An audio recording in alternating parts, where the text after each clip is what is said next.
성경 말씀은 로마서 12장 1절 2절 말씀입니다.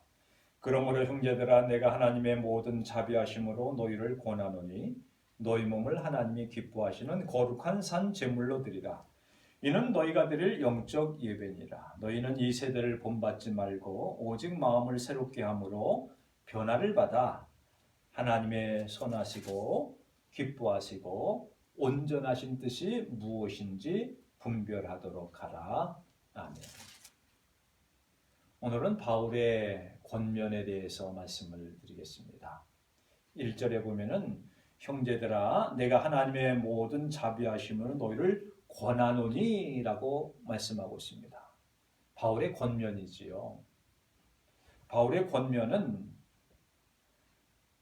하나님께 거룩한 산 제사, 영적 예배를 드리라고 말씀하고 있고, 두 번째는 이 세대를 본받지 말라라고 말씀하고 있고, 세 번째로는 하나님의 뜻을 분별하다. 오늘 1절, 2절에 나오는 말씀입니다.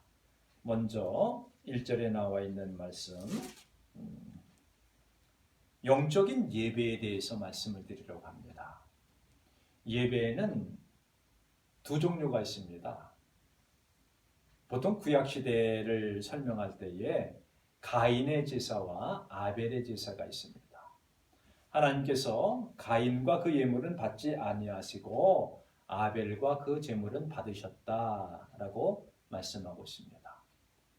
즉 믿음으로 드리는 제사와 믿음으로 드리지 않냐는 제사를 구분하고 있는 것이죠. 형식적인 제사와 중심을 다하여서 마음으로, 영혼으로, 삶으로 드리는 제사를 구분하고 있습니다. 그래서 가인의 예배는 하나님께서 받지 아니하시고 아벨의 예배는 받으셨다. 그것은 하나님 앞에 온전하게 드리는 제사가 참으로 중요하다라고 하는 것을 말씀하고 있는 것입니다. 특별히 제사라고 할 때에 아브라함의 제사를 생각할 수가 있습니다.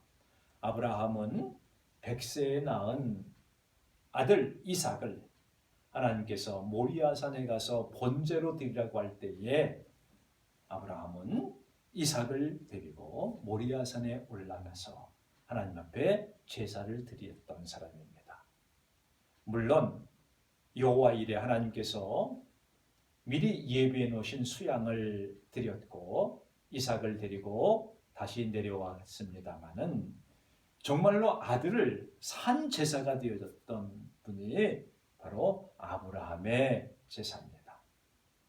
그것은 예수 그리스도의 십자가의 죽음, 십자가에서 드려진 하나님 앞에 드려진 제사, 십자가의 사건을 모형적으로 보여주고 있는 것입니다. 어떤 것이 영적 예배입니까? 신령과 진정으로 드리지는 예배입니다. 형식적인 예배가 아니라 마음과 뜻과 정성을 들여서, 그래서 하나님은 영이시니 예배하는 자는 영과 진리로 예배할지니라 말씀하고 있습니다. 나 자신을 희생해서 드리는 예배, 그것이 산 제사입니다. 하나님 앞에 제사를 드릴 때는 희생 제물이 필요했습니다. 양이나 소나 염소나 이런 희생의 제물이, 비둘기나. 오늘날은 우리가 하나님 앞에 드려질 때에 제물이 누가 되느냐? 나 자신이 제물이 되어져야 합니다. 내 자신의 희생 제물로 드려질 때에 거룩한 산 제사가 됩니다. 우리의 몸과 마음과 정성과 뜻과 물질과 시간과 생명을 들여 하나님 앞에 온전하게 드려지는 제사, 그것이 바로 영적인 예배. 영적인 예배는 하나님께서 받으시기에 합당한 예배라고 하는 것입니다. 두 번째로 이 세대를 본받지 말라라고 말씀하고 있습니다. 이 세대라고 하는 것은 이 세상이라고 하는 세상을 말하고 있습니다. 그건 단순히 이 세상을 가리키는 것이나 세상에 있는 죄악들, 세상의 풍조들, 세상의 부정과 부패와 부조리 이런 것들을 가리키게 됩니다. 세상을 한마디로 말하면 안목의 정욕과 육신의 정욕과 이생의 자랑, 이것은 세상적이요 육신적이요 마귀적인 것이라고 말씀하고 있습니다. 그렇습니다. 그런 거 본받지 말라고 하는 거예요. 육신의 정욕, 안목의 정욕, 이생의 자랑 이런 것들을 버려야 합니다. 그럼 내 속에서 이 세대를 본받지 말라고 하는 것은 무엇입니까? 내 주관, 능동, 자유를 말합니다. 내 멋대로 하는 것. 그리고 하나님의 말씀을 따르기보다는 내 주관을 앞세우는 것. 이런 것들. 자율적인 것, 능동적인 것. 하나님 앞에서는 하나님의 말씀에 객관되어야 되고 피동되어져야 되고 그 말씀을 타율적으로 신율적으로 쫓아가야 함에도 불구하고 내가 앞서가겠다라고 하는 이런 것들이 바로 세상적이라고 하는 것이요. 이 세대에서 일어나는 모든 일들이 육신의 정욕, 안목의 정욕, 이생의 자랑 그리고 자신의 주관과 능동과 자유를 말하고 있는 것입니다. 이런 것들에 빠지지 말고 이런 것을 뚫고 진리를 앞세우고 하나님의 말씀을 따라 순종해 나가는 귀한 삶이 되라고 하시는 것입니다. 그것이 바로 이 세대를 본받지 말라라고 하는 겁니다. 그러면 세 번째로는 마음을 새롭게 함으로 변화를 받으라 라고 하는 것입니다. 마음에는 세 가지 일을 하죠. 첫 번째는 하나님의 온갖 것을 받아 반사하는 일을 합니다. 받아들이는 것이요. 받아들이고 반사하는 일. 두 번째는 그 대상을 평가하고 비교하고 분석하는 일을 합니다. 세 번째는 반사하고 비교하고 평가한 다음에 결정하는 일을 하게 되어집니다. 우리는 하나님의 말씀을 받았을 때에 그 하나님의 말씀을 받은 진리를 바로 나타내 보여주시는 반사하는 역할을 우리 마음에서 제대로 하라고 하는 것이죠. 즉 하나님의 말씀을 받았어요. 그 말씀이 오라. 예. 빛을 받았어요. 그럼 빛을 바라는 겁니다. 빛을 흡수해버려서 바라지 않냐면은 마음이 새롭게 되는 것이 아니죠. 변화된 것이 아니죠. 두 번째, 비교, 평가, 분석을 잘 해야 됩니다. 이것이 옳은 것인가, 그른 것인가. 이것이 진리인가, 비진리인가. 이것이 차원이 높은 것인가, 낮은 것인가. 이것이 악한 것인가, 선한 것인가를 비교, 분석, 평가를 할 줄 알아야 됩니다. 그러니까 어디서 하느냐? 이 마음에서. 쉽게 말하면 무슨 일을 할 때에 마음에 꺼림직한 일, 그런 거 하지 않는 게 좋다는 거죠. 세 번째는 결정을 하는 일을 하죠. 마음 먹기에 달렸다라고 하는 얘기도 있습니다. 우리 마음을 어떻게 먹고 어떻게 결정하는 데에서 방향이 틀려질 수가 있죠. 즉 하나님의 말씀을 받아서 그 말씀대로 순종하겠다라고 하는 결정, 용기. 신앙은 뭡니까? 용기입니다. 결단에 대한 용기입니다. 하나님의 말씀이라고 하면 이해하고 순종할 수 있는 그러한 마음을 가지는 겁니다. 이것이 마음이 변화된 겁니다. 내 목적, 내 뜻, 내 소원대로 모든 것을 주관하는 것이 아니라 마음이 변하면요 하나님의 뜻, 하나님의 소원과 하나님의 목적과 그렇게 바뀌어지는 것이죠. 변화된다는 건 뭡니까? 먼저 소속이 변화되어야 됩니다. 이 세상에 살고 있지만 난 이 세상에 사는 사람에 속해 있는 것이 아니라 하늘에 속해 있다, 하나님 백성이다, 천국 시민권을 가진 사람이다라고 하는 소속이 분명해야 됩니다.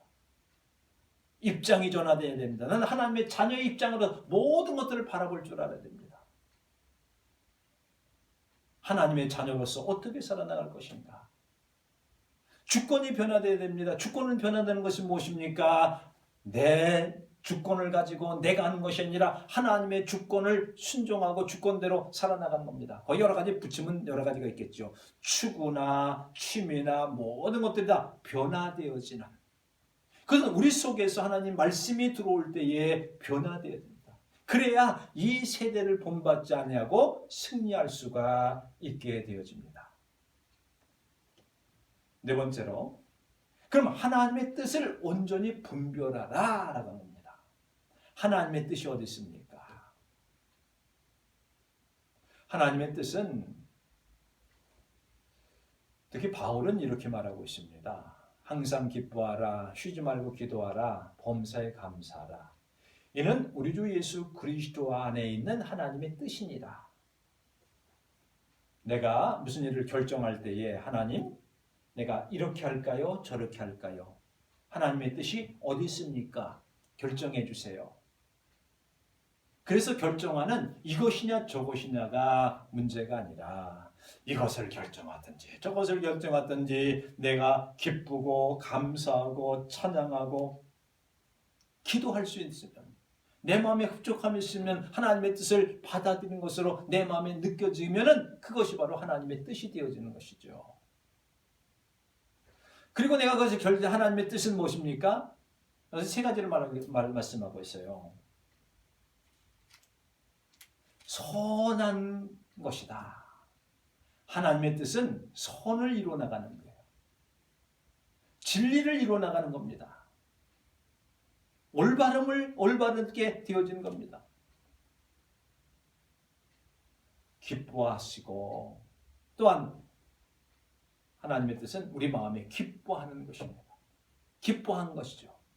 그 다음에 온전한 것이 하나님의 뜻입니다. 그래서 우리는 하나님의 뜻을 생각할 때에 어디서 찾습니까? 하나님의 말씀을 통해서 하나님께서 우리에게 무엇을 말씀하시는가를 잘 받아들일 때에 그것이 곧 하나님의 뜻이 될 수가 있습니다.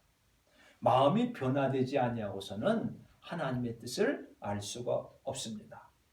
그래서 하나님의 선하시고 기뻐하시고 온전한 뜻이 무엇이냐라고 할 때에 이것을 잘 분별할 때에 그리스도인의 삶에 있어서 하나님의 뜻을 이루어 나가는데 기본적인 지침이 되어집니다. 하나님의 뜻을 알지 못하고 하나님의 말씀을 분별하지 못하고 무슨 일을 할 때에 하나님을 기쁘시게 할 수가 없습니다. 오히려 하나님을 거슬리게 하는 일을 할 수밖에 없습니다. 우리 마음을 잘 분별하고 하나님의 뜻을 바로 알고 우리에게 맡겨진 사명을 잘 감당하라고 바울은 우리에게 권면하고 있습니다. 바울의 권면을 통하여서 오늘날 우리 모두에게 권면해 주시되 영적인 예배를 드리라.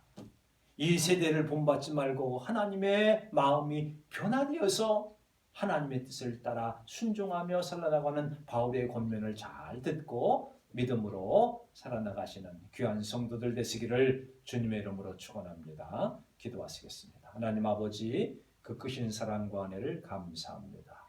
우리의 몸과 마음과 정성과 뜻을 모두어서 하나님 앞에 영적 예배를 드리게 하시며 이 세대를 본받지 말고 하나님의 뜻을 따라 우리의 마음이 변화되어지며 하나님의 선하시고 기뻐하시고 온전하신 뜻을 온전히 분별할 수 있는 하나님께서 우리에게 은혜와 사랑과 복을 내려주실 줄로 믿습니다. 주 예수 그리스도의 이름으로 기도 올리옵나이다. 아멘.